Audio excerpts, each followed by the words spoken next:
fell in love with you in that kitchen. Amidst wood floors, fluorescent lights, and outdated appliances, over Spanish rock on the radio and sleepy buenos dias, mijas, my hungry little heart never wanted to leave.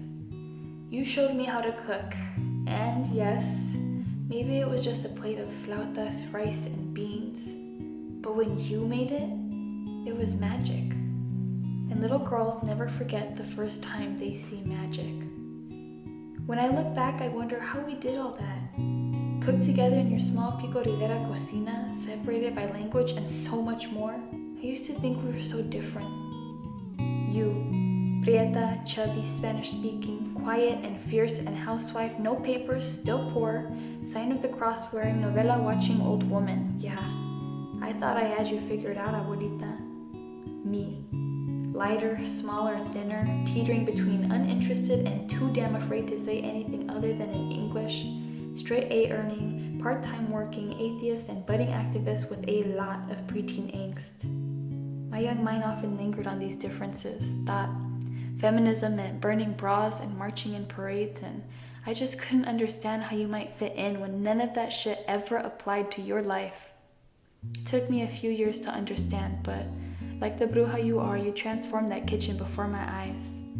Hard times had hit, and without abuelito working, you made miracles happen. Stretching $60 into a month's worth of meals, taking me to the swap meet by bus to show me what real genius looks like. Taught me how to make tortillas, to tuck my fingers in when holding the knife, to chop cilantro faster, dice las cebollas finer, because I couldn't just sit at your table and watch anymore. People were hungry and you needed my help. And every day like clockwork, folks would stop by. The pregnant teenagers, battered women, poor kids, and undocumented folks, everyone always got a seat at your table. It made me realize that I was wrong. You were complex and strong, and there were worlds inside of you I was just beginning to explore. I'm older now, years have passed, and I know I'm still nowhere as good as you, but I'm trying, okay? Lots of burnt beans and hard arroz had to be sacrificed, but I started learning my way around. I remember the last time I was over your house. I tried not to cry when I said hello. I just gave you a big kiss and the sign of the cross on your forehead. You weren't feeling too well anymore, and the dementia was making itself comfortable beneath your leathered skin. You just stopped speaking, drifting in and out and staring at empty space. Your words, hola mijita, only a whisper now. Doctors told me the meds didn't give you much of an appetite anymore, and I imagined how sad that must have made you. Always a gordita my whole life, you just looked so frail and breakable. I wanted to feed you and take care of you the way you had always done for me, so I did the only thing I really knew how to.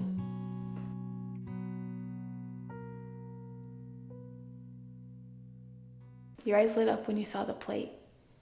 I started cutting up flautas and you took big, greedy bites. Before long, you had eaten everything, just porcelain dish staring back at us. It felt so good to share that moment with you, abuelita. And just like that, our magic was back.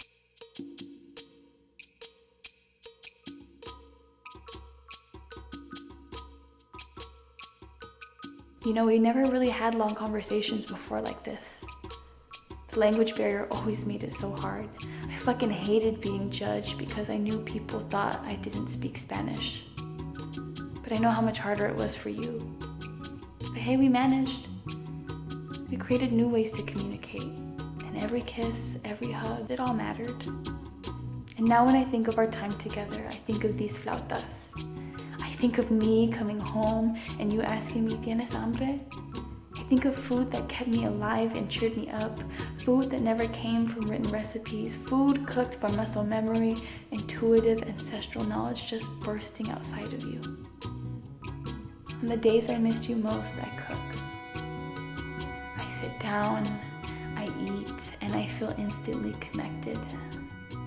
We didn't need a lot of money, fancy vacations, or even to speak the same language. What were words anyway when we had love and a full plate between us? That's the kind of magic that never dies.